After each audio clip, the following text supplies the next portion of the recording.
This is Tina Barr by Tia Blackchar, Chapter 21.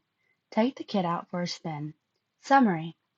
Fun times that are not at training camp.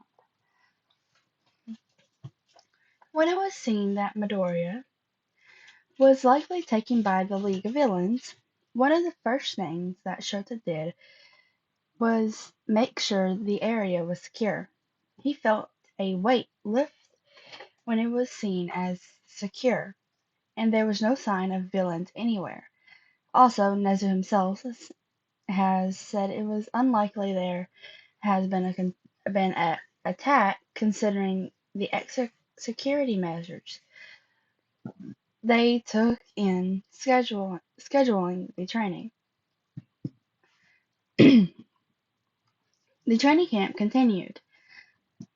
Shota was told to refrain from telling his class that Midoriya was kidnapped by the League, seeing his class was full of convic- convicting children that cared a lot about their resident green-haired freckled boy.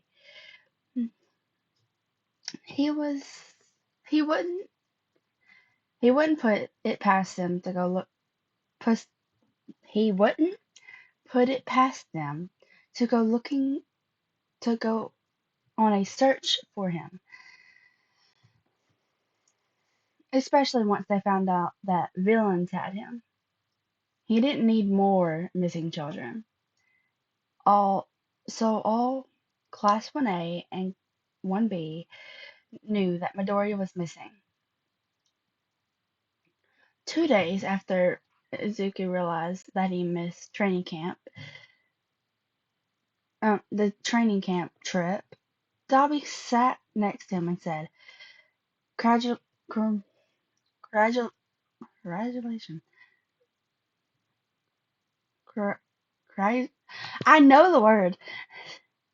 Congratulations, Princess. You're officially missing." He looked at Magni and Spinner sitting on the couch across from them. Spinner smiled. "Congrats, dude. Congrats, little dude. Quite a accomplishment." "Yeah," Magni said. "Not every day you're pronounced missing." "What the fuck is wrong with you guys?" Shigaraki said while he walked by. "What's what's what's wrong with you, you dusty bitch?" Dabi sneered.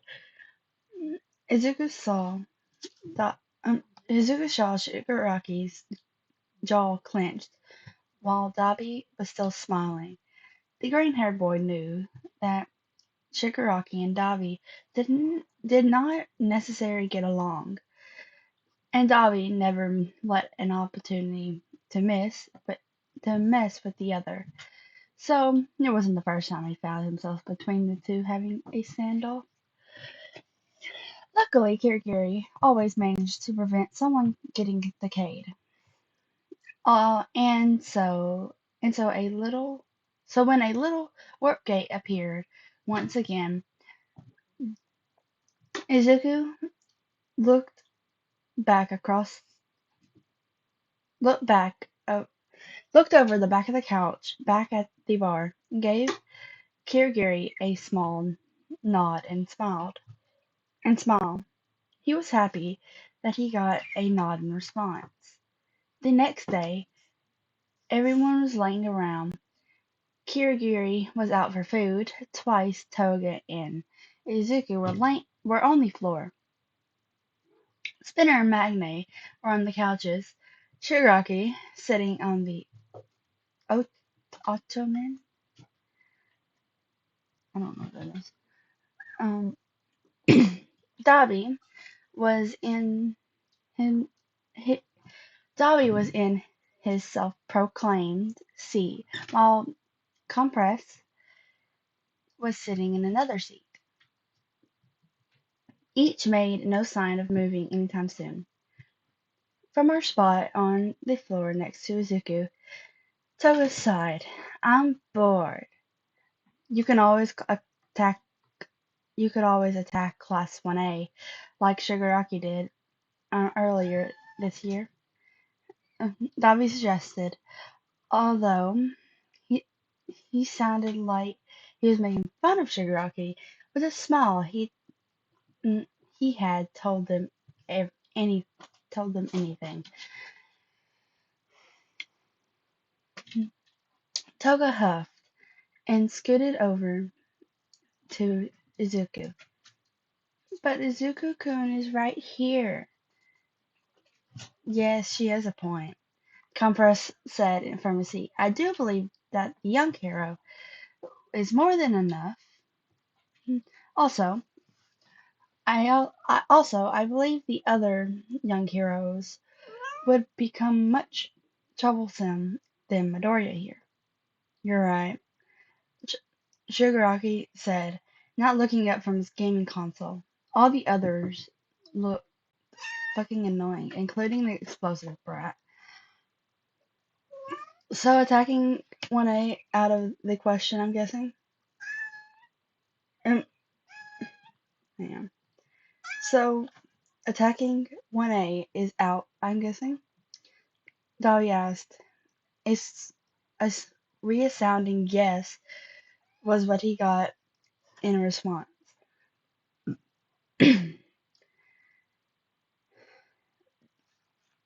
Hold on. Twice sighed from his spot on the floor next to Toga. I'm bored.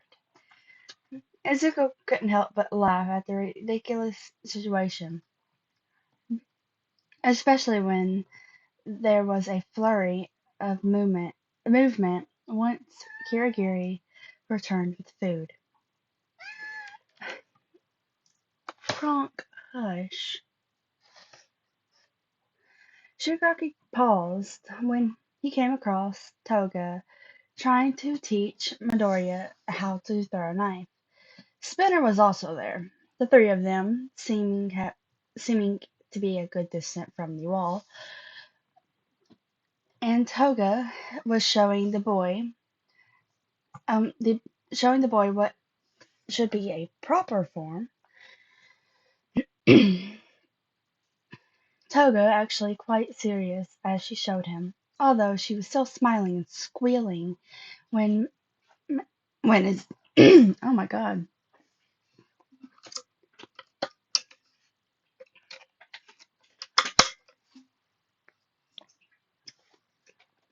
Although she was still smiling and squealed when Izuku managed to get one of the knives blades stuck in the wall for a second before it fell. It seemed like was making improvement. Alright, my turn. Spinner took the stance. Took a stance with the knife as well. Shiraki remembered that Spinner was more skilled with fighting with swords, not knife throwing like Toga. Like Midoriya, Spinner the blade managed to get the blade stuck in the wall for a few moments before it fell. Both Toga and Midoriya praised him. Shigaraki took a seat at the bar, continued watching them.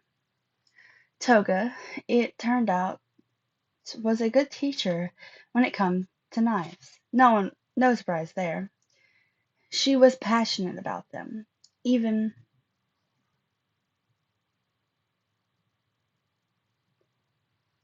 yeah, I'm sorry.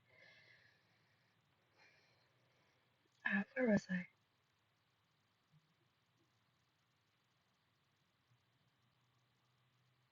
She was passionate about them and seemed excited to share her knowledge. It was probably helped that both Spinner and Midoriya looked like they were genuinely interested.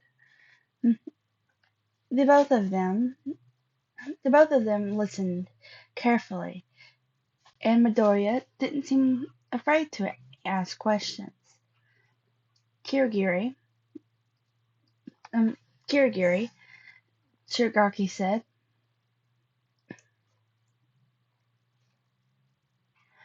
Shigaraki said, drawing the attention of the man behind the counter. How many times has she tried to stab them? To- mm. Kirigiri continued cleaning his glasses.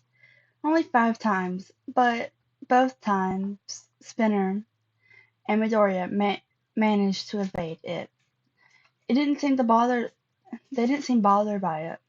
Of course they wouldn't. Tomura remembered how Midoriya had simply asked Toga not to throw knives at him while he was eating the first time he was at the bar. And Spinner always liked Toga's knives and was good at dodging them.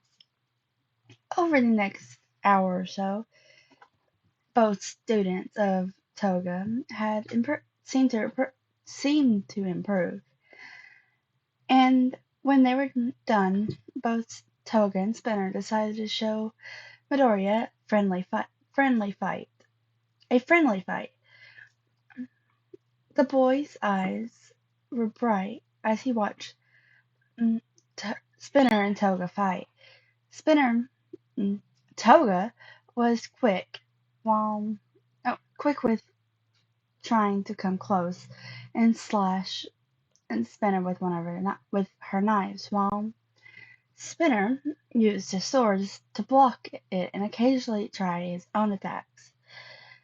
Kirigiri took care of the stray knives, and Midoriya came by the bar to collect them, while still watching the fight. It didn't take long for Magna and Compress to come take a seat at the bar as well. Twice went over to Midoriya to look at Toga's knives he had. Dobby was the last to join them, and just smirked when he saw the fight. Neither individual skilled at blades seemed seemed like they would be stopping soon. It looked like Midoriya was having the time of his life watching. Looks like Princess likes watching sword fight to knives. Fighting Looks like Princess likes watching sword fighting and knives, Davi said. At those words, Midoriya's bright green eyes turned on him, and Davi felt like he just Davi felt like he had just made a mistake. Sure, he sure did, because the next minute he was subject to Midoriya's analyst analyst on both Toga and both Spinner's and Toga's fighting style, and his questions were What are y'all doing? It's way too early for y'all to be doing that. Anyways, he was he was sure. Sorry about that. But anyways, he was sure did, but because the next minute he was subjected to Midoriya's analysis of both Spinner's and Toga's fighting style and questions on the possible possible utilization of their quirks there could be. Midoriya's rambles only grew more fer- fervent. Fervent. I don't know. When he saw that Spinner crawled up the wall to get a knife that had gotten stuck on the ceiling. No one commented on the um, red light that was lit on the television. What exactly are we supposed to be doing right now? Spinner asked Izuku while he was enjoying a cup of tea. Training with my quirk, possibly tearing some muscles. and breaking some bones, a bone or two. Just normal training stuff, he said before taking another sip of tea. He was just saying that what he was saying was the truth. That was what happened when he trained before, and the training camp was supposed to push them further. He was sure if he had gone, he would have already broken a bone. Maybe, if he tried full cowling later, he would still he still wanted to work on it, and not and it didn't get hurt. A silent at the silence um, at the silence, Izuku turned and looked at Spinner and the others as they had stopped chit-chatting as well. The expression looking at him and reminded Izuku when he first came to the bar. What? He questioned. Once again, Shigaraki muttered, what the fuck, and everyone else agreed. I hope y'all enjoyed this little chapter, 'cause I did. And I am sorry that I keep on stumbling over my words. It's like 9 o'clock in the morning for me, so yay. Anyways, I hope y'all enjoyed, and I will see y'all next time.